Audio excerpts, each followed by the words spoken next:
అందరికీ నమస్కారం. ఈ కథ ఉద్యోగ పర్వంలో రాయబార సమయంలో కణ్వ మహర్షి చెప్పిన కథ. కథ పేరు గరుడ గర్వభంగం.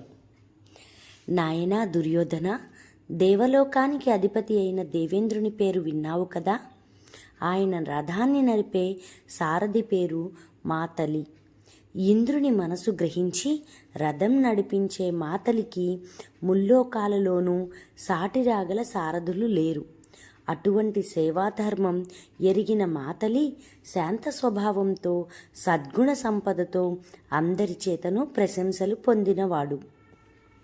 ఆయనకు గుణకేసి అని ఒక కూతురు. గుణకేసి ఎంత అందగత్తెయో అంతకంటే గుణవతి, శీల సంపన్న, విద్యావతి. తల్లిదండ్రుల శిక్షణలో ఆమె వంశ సాంప్రదాయాన్ని, ఆచార్య మర్యాదలను చక్కగా అలవరుచుకొని 10 మందిలో వినయ గుణవతిగా పేరు పొందింది. బాల్యదశ దాటి 16 ఏడుల యవ్వనవతి అయ్యింది. అంటే వివాహయోగ్యమైన వయసులో అడుగుపెట్టింది. వరాన్వేషణ ఆరంభించాడు మాతలి.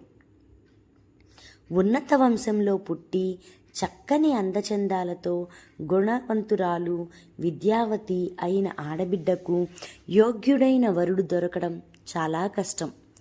విద్య ఉంటే వినయం ఉండదు, విద్యా వినయాలు ఉంటే రూపం ఉండదు, ఈ 3 ఉంటే సంపద ఉండదు. విద్యా వినయ గుణ రూపాలున్న వరుడు దొరుకుతాడేమో అని మాతలి దేవలోకమంతా తిరిగాడు. భూలోకం కూడా గాలించాడు. ప్రయోజనం లేకపోయింది. అయినా ప్రయత్నం విరమించకుండా తిరుగుతూనే ఉండగా ఒకనాడు నారదముని కనిపించి మాతలి బాధ విని ఆయనకు తోడుగా బయలుదేరాడు. ఇరువురు కలిసి పాతాళంలో వరుణలోకం చేరారు. ఆ లోకంలోని వింతలు, విశేషాలు వివరంగా చెప్పాడు నారదుడు. అన్నీ విని మాతలి, దేవముని, నేను దేవతల ప్రభువైన ఇంద్రుని సారథిని కదా. ఈ లోకం రాక్షసులకు నిలయం, వీరితో బాంధవ్యం నాకు కుదరదు అన్నాడు. గరుడలోకం తిరిగారు. ఇక్కడ కూడా యోగ్యుడైన వరుడు దొరకలేదు. రసాతలానికి వెళ్ళారు. ఆ లోకం ప్రజలందరూ భోగమయమైన విలాసవంతమైన జీవితం గడుపుతున్నారు. అది మాతలికి రుచించలేదు. అప్పుడు నాగలోకానికి చేరారు. ఆ నాగలోకానికి రాజధాని భోగవతి. ఆ రాజధాని నగరంలో అన్వేషణ ప్రారంభించారు. నాగవంశ ప్రముఖులందరి గుణగణాలను నారదుడు వివరిస్తూ వారిని చూపిస్తున్నాడు. వింటూ ఉన్న మాతలి కనులు ఒక నవ సుందరాంగుని మీద నిలిచాయి. అది గ్రహించి నారదుడు, మాతలి, నాగలోకంలో ఐరావత వంశం ప్రఖ్యాతమైంది. అందులో పెద్ద ఆర్యకుడు, ఆయన కుమారుడు చికురుడు. నువ్వు చూసే యువకుడు సుముఖుడు. ఈ సుందర గుణ సంపన్నుడైన సుముఖుడు చిక్కురుని ప్రియపుత్రుడు అని చెప్పాడు. ఆ తరువాత కులపెద్ద ఆయన ఆర్యకునితో, నాయన, ఈయన ఇంద్రసారథి మాతలి. ఈయన కుమార్తె గుణకేసి. ఆమె రూపంలోనే కాక గుణ సంపదలో కూడా ఎందరికో పాఠాలు నేర్పగలది. ఆ బిడ్డను మీ ఇంటి కోడలిగా పంపాలని మా సంకల్పం అన్నాడు. ఆర్యకుడు, దేవముని, వినతానందనుడైన గరుత్మంతుడు మా నాగజాతిని ఆహారంగా తీసుకుంటాడని మీరెరుగుదురు. మొన్ననే మా చికురుడు ఆయనకు ఆహారమయ్యాడు.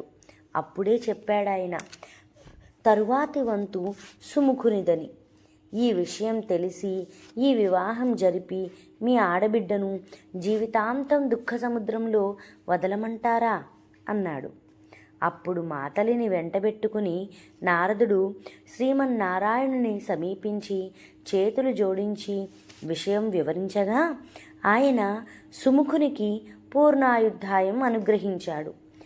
తిరిగి వచ్చి మాతలి తన బిడ్డను నాగలోకం కొని వచ్చి సుముఖునితో వివాహం జరిపించాడు.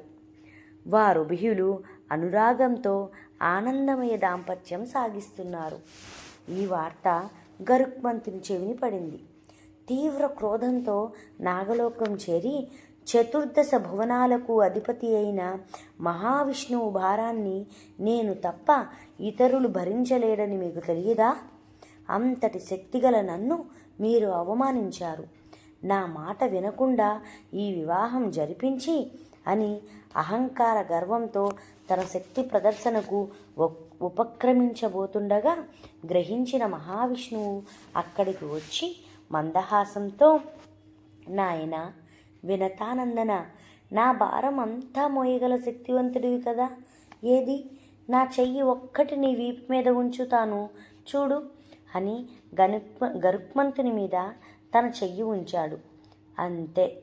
ఇంతకాలంగా శ్రీమన్నారాయణుని వాహనంగా ఉన్న గరుత్మంతుని చెయ్యి ఆ బరువుకి కళ్ళు తిరిగి, కాళ్ళు పట్టుతప్పి, రెక్కలు గజగజలాడి, నోరు ఎండి, నాలుక పెడచగట్టింది.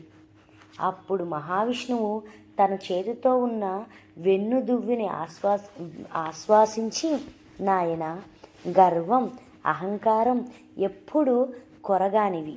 వినయంతో, పరోపకార దృష్టితో జీవించే వారికే ఉత్తమగతులు ప్రాప్తిస్తాయి అన్నాడు. అనంతరం గరుడ వాహనం మీదనే ఆయన వైకుంఠం వెళ్ళాడు. చూశావా దుర్యోధన, గర్వం ఎటువంటి ఆపదలు తెచ్చిపెడుతుందో, కనుక అది విడిచిపెట్టాలి అన్నాడు కణ్వ మహర్షి. పిల్లలు, అర్థమైంది కదా?